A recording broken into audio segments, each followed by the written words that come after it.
যখন আমার হাজব্যান্ড জানতে পারলো যে আমি প্রেগনেন্ট, সেই সময় থেকেই ও শুধু সবাইকে বলে বেড়াতো যে আমার যেন একটা মেয়ে হয়, আমার যদি মেয়ে হয় তাহলে আমি ছোটো মেয়েরই বড় বড় চুল রাখবো। ওর এরা ভীষণ ইচ্ছে ছিল যে মেয়ে ছোট হলে ওর বড় বড় চুল থাকবে, দেখতে ভালো লাগবে।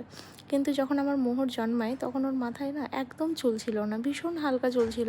আমি তো এই নিয়েই সবসময় দুঃখ প্রকাশ করছিলাম যে কেন আমার মেয়ের মাথায় চুল নেই, ওর বাবা এত চুল চাইতো। যাই হোক, সবাই বলেছে যে এখন নেই তো কী হয়েছে, আস্তে আস্তে চুল হয়ে যাবে। তো দেখা যাক কবে হয়। তো আমাদের ওর অন্নপ্রাশন ছিল মোহরের। তো অন্নপ্রাশনের সময় আমাদের চুল দেওয়ার কোনো নিয়ম নেই, অনেকে দেখেছে আছে। তো আমাদের ষষ্ঠীতে চুল দেওয়ার নিয়ম রয়েছে। অন্নপ্রাশনের দুদিন পর ছিল ষষ্ঠী। তো এই ষষ্ঠীর দিন সকালবেলাতে আমাদের পাড়ার যে নাপিত কাকু এসেছিলো চুল ন্যাড়া করে দিতে।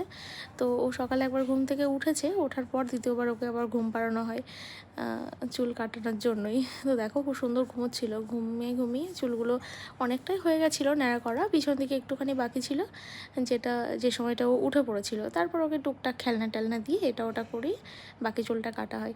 মাথায় কোনো কাটসও আসেনি, কিছু না, ভীষণ সুন্দরভাবে ন্যাড়াটা হয়ে গেছে। আর জানো, চুল ন্যাড়া করার পর কলা পাতায় যখন চুলগুলো রাখা হয়েছে দেখছি মাত্র কয়েকটা মাত্র চুল হয়েছে, একদম হালকা।